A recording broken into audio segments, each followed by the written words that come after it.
Saudações amigos, aqui é o Missão Carcará. Hoje vim trazer aqui para vocês uma entrevista muito especial com o presidente da Sociedade Mineira de Medicina do Exercício e do Esporte, o Dr. Silvio Musman. Tudo bem, doutor? Tudo bom. Vamos ajudar esse pessoal aqui agora a entender como é que é a melhor forma de colocar lá a sua mochila, as cargas que você vai levar, os seus equipamentos e ter um bom desempenho nas atividades outdoor, né? Em acampamentos, nas suas aventuras. Isso é importante, né, doutor? Porque a nossa máquina é essa aqui mesmo, né? Exatamente, né? Eu acho que a gente já pensa na aventura, né? No prazer, no lazer, mas eu acho que tudo começa, Matheus, com um bom planejamento, né? Eu acho que todo sucesso se deve a um planejamento legal, você saber que tipo de atividade que você vai fazer, qual o terreno que você vai encontrar, qual o clima que você vai trabalhar, que você vai praticar a sua atividade, né? E saber se você está em condições legais de fazer isso, né? Então, uma avaliação médica, ortopédica e fisioterápica antes para saber como é que está seu aparelho locomotor, como é que está a sua saúde cardiorrespiratória, eu acho que é fundamental para você tolerar tudo isso, né? E eu tenho aqui algumas perguntinhas que eu pesquisei aí, que muita gente tem dúvidas, né? Existe, doutor, afinal de contas, uma fórmula para você dimensionar ali o tanto que uma média de carga que você leva para uma distância que você vai fazer, ou isso depende também ali do terreno, né? Como é que é? Tem alguma fórmula ou média, alguma coisa assim? Existe mais ou menos algumas orientações, né? Primeiro, vamos lembrar que essa caminhada, né, o trekking, seja a corrida, é uma maneira de deslocamento que não é das mais eficientes, né? É o que a gente chama de caminhada bipedal, né? Você vê que poucos animais, poucos seres na Terra fazem isso. A maioria são os quadrúpedes que aguentam muito mais carga porque eles distribuem melhor. Então a gente tem que lembrar que são duas variáveis importantes que estão em jogo. O deslocamento, né, que é você vencer a distância, e a manutenção do equilíbrio. Então você depende muito de musculatura e de articulações para fazer o deslocamento, mas também para manter a sua postura, porque senão você vai escorregar, você vai cair, né, tudo isso. Então a gente tem que respeitar essa limitação que a gente tem, essa capacidade. Então você tem que estar muito bem preparado para isso. De uma maneira geral, existe uma recomendação geral de que a carga que você vai carregar nunca ultrapasse 15% do peso corporal do indivíduo, né? E de preferência que você distribua isso bem pelo seu corpo para não sobrecarregar nem um lado nem o outro. Na prática a gente usa até uma anedota, né? Se você vai fazer uma viagem, por exemplo, você sabe se sua mochila, sua mala está muito pesada, pega ela e dá uma volta no quarteirão. Se você não aguentar dar o quarteirão inteiro, pode tirar a coisa que está pesada. Mas eu acho que é válido fazer esses test drive aí antes, né, da atividade. Para ter uma ideia, né? Não adianta só pegar esse cara aqui, ó, colocar esse cara na mochila, igual um saco de cimento, né? E sair levando, escalando montanha, que vai chegar uma hora que você não vai aguentar mais. Eu já vi muita gente falando isso. Não, eu vou até a hora que eu não aguentar mais. E depois eu paro um pouco para descansar. Mas você nunca volta a mesma coisa quando você se exauriu ali, né? Exatamente. Você tem que lembrar também, se for uma aventura de mais dias, né? O primeiro dia vai ser uma beleza, né? Mas lembra como é que você vai estar no segundo dia. As dores musculares que vão aparecer, as possíveis sobrecargas articulares que podem levar à lesão. E você normalmente vai andar num terreno acidentado, então o risco de uma torção do tornozelo, o risco de uma lesão no tendão de Aquiles, né? Então tudo isso é importante, porque existem também alguns estudos dizendo qual é o grau de inclinação ideal para fazer as atividades, né? Então, por exemplo, no plano é 0, né? Mas, por exemplo, um aclive, o grau ideal é 25 graus.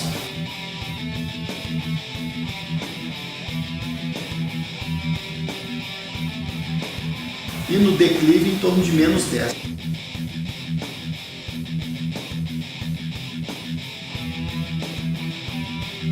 Então passou muito disso, você começa a ter uma desvantagem biomecânica. Então tem que tomar cuidado com essa sobrecarga de peso e lembrar que você vai andar 2, 3, 4 dias aí, né? Então, importante, interessante, né, gente, esse cálculo aí. Passou disso, você já sabe que você já está entrando numa zona de sobrecarga, né? Exatamente. De desvantagem, né? Doutor, e uma coisa que também muita gente fala assim, em treinamento. Eu vou pegar lá, vamos supor, 3 dias de uma travessia, né? Vai passar montanha, vai passar floresta, vai passar cerrado e tudo mais. Aí a pessoa fala assim, olha, eu tenho que levar uma grande carga, porque eu vou ter que abrir um abrigo, né, e tudo mais. Tem gente que fala assim, não, então eu vou pegar uma semana antes e vou começar a correr, eu vou começar a fazer alguma coisa, porque eu sou muito sedentário.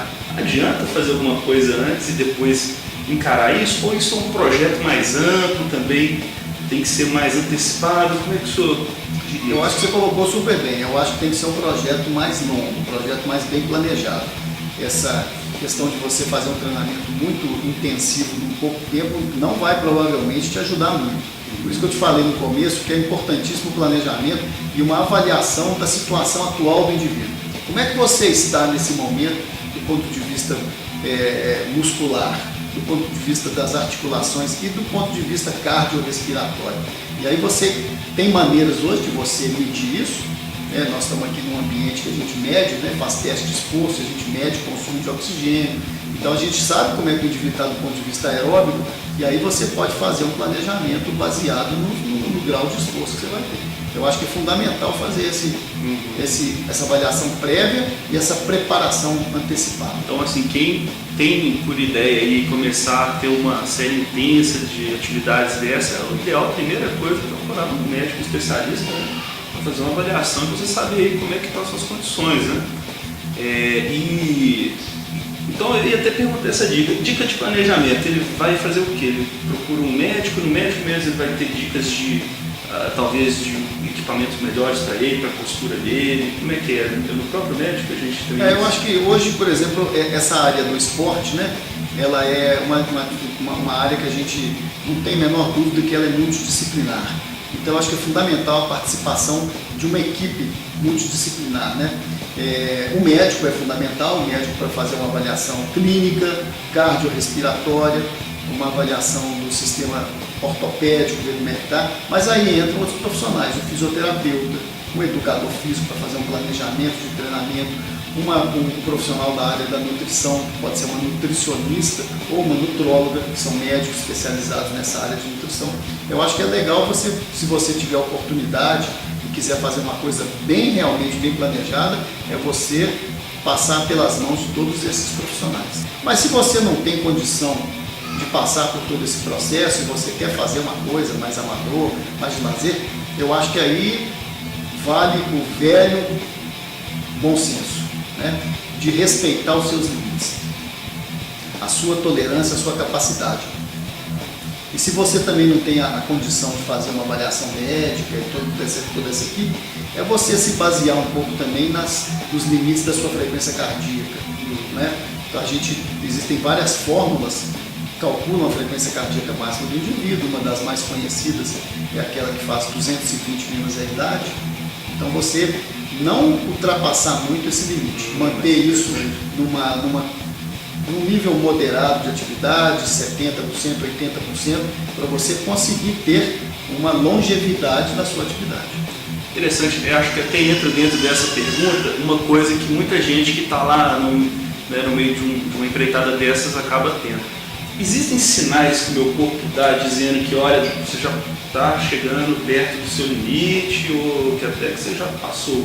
Tem alguns sinais assim que são visíveis, que dá para eu mesmo saber, por exemplo? Eu acho que nesse sentido sim. A gente, felizmente, o corpo humano é uma máquina muito bem feita, muito bem planejada e tem uma série de mecanismos que, na verdade, eles vêm para nos proteger.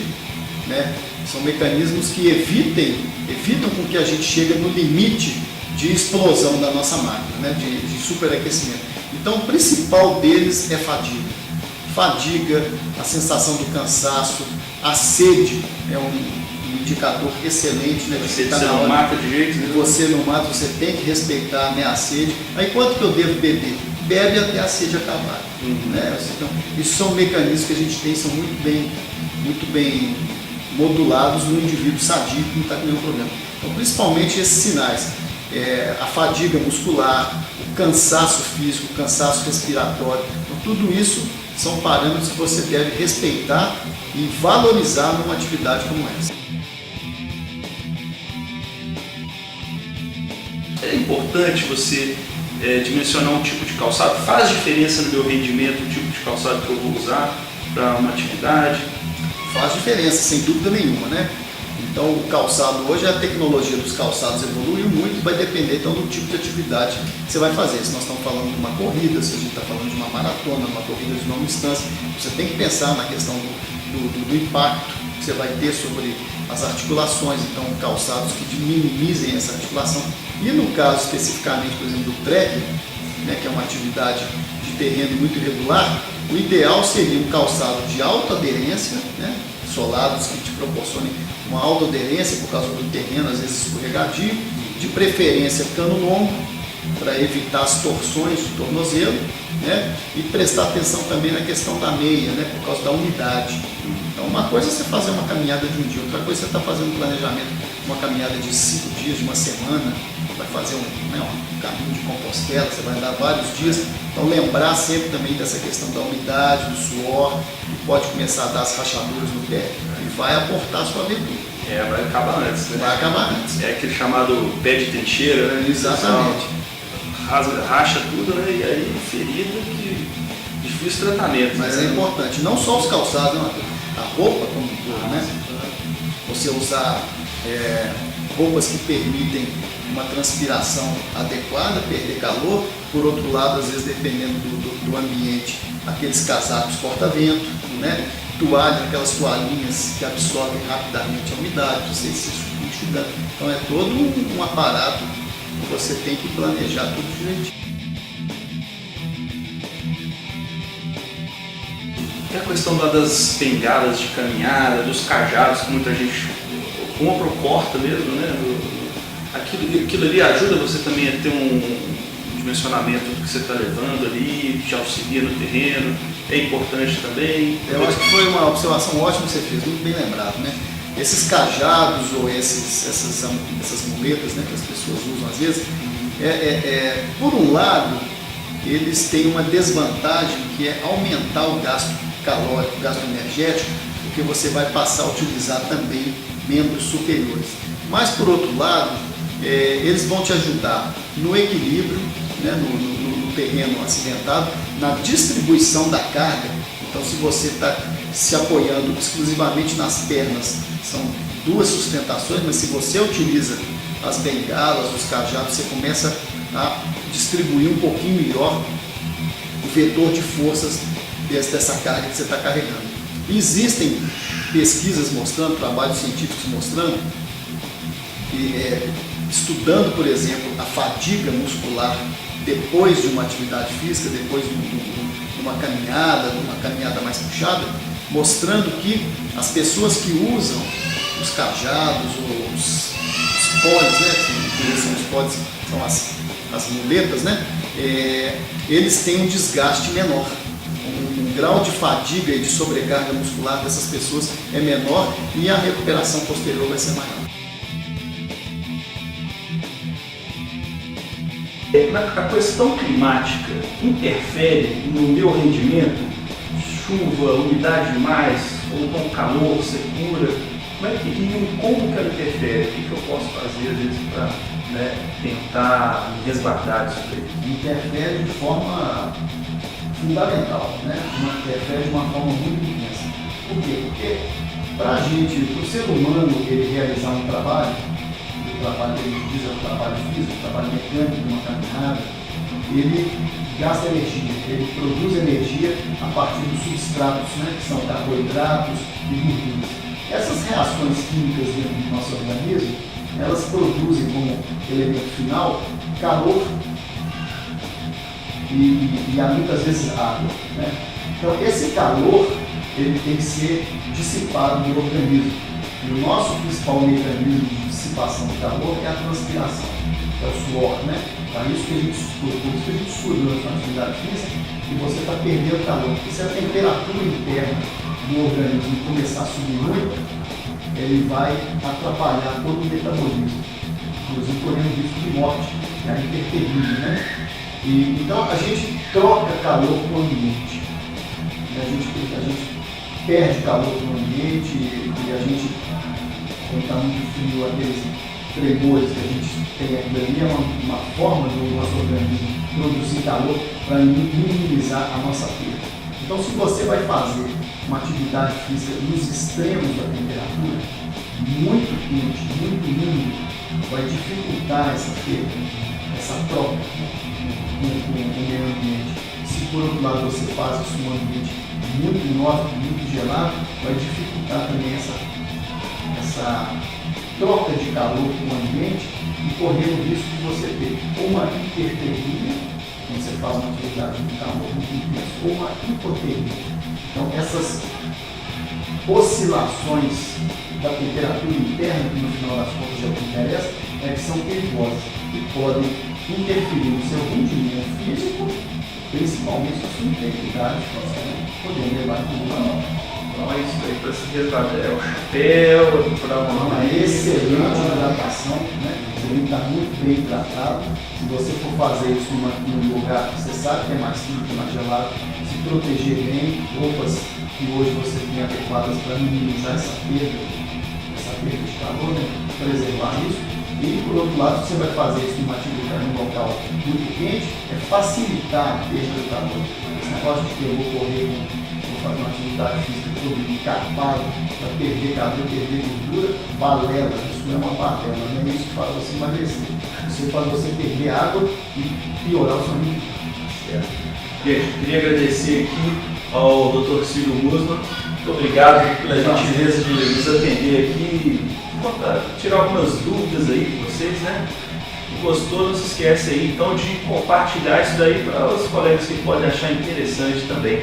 Dá também aquele joinha lá para ajudar o canal e não esqueça de se inscrever para receber sempre vídeos novos com mais dicas que a gente vai trazendo aqui. Vejo vocês então no próximo Missão Carcará. Até lá!